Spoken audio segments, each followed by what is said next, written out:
संविधान बनने से बहुत पहले भारत कोई कागजों से बंधा देश नहीं था, बल्कि धर्म, परंपरा और भय से संचालित होता था। उस समय न संसद थी, न लिखित अधिकार था, तो केवल धर्म सभा, जहां आर्षि मुनि देश का भाग्य तय करते थे। कहानी शुरू होती है नर्मदा के किनारे बसे आर्यावर्त नामक जनपद से। वहां का शासन राजा सोमदेव के हाथ में था, लेकिन राजा केवल सिंहासन का प्रतीक था। असली सत्ता थी सप्तर्षियों की परिषद, महर्षि भार्गव, अत्रि, कश्यप, गौतम, वशिष्ठ, पुलस्त्य और जमदग्नि। जनता मानती थी कि आर्षि देवताओं से सीधे संवाद करते हैं। उनके निर्णयों पर प्रश्न करना पाप माना जाता था। एक रात गांव के एक युवक आरुण की मां को धर्मसभा के सैनिक उठा ले गए। आरोप था वेद वाक्य का अपमान। आरुण स्तब्ध था। उसकी मां ने बस इतना कहा था, अगर धर्म इतना पवित्र है तो भूख क्यों नहीं मिटाता।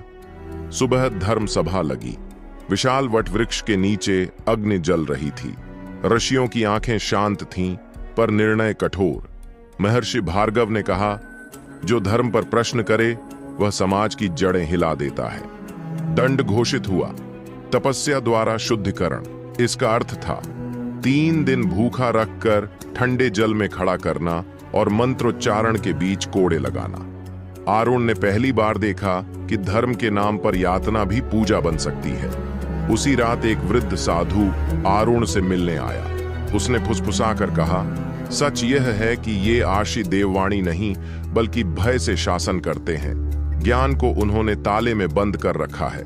साधु ने उसे एक ताड़पत्र दिया, पुराना ग्रंथ। उसमें लिखा था कि कभी सभाएं जनता के साथ होती थीं, स्त्रियां और शूद्र भी बोल सकते थे। यह पढ़कर आरुण के भीतर आग जल उठी। अगली धर्म सभा में जब उसकी मां को अग्नि के पास लाया गया, आरुण आगे बढ़ा। अगर धर्म सत्य है, उसने कहा, तो प्रश्न से क्यों डरता है। सभा में सन्नाटा छा गया। पहली बार किसी ने ऋषियों की आंखों में आंखें डालकर बात की थी।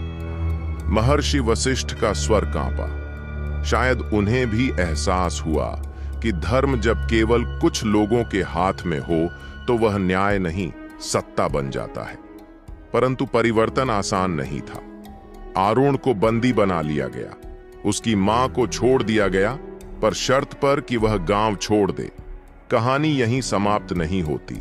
कहा जाता है कि यही बीज सदियों बाद फूटा, जब भारत ने तय किया कि अब देश डर से नहीं, अधिकार से चलेगा, आर्षियों की इच्छा से नहीं,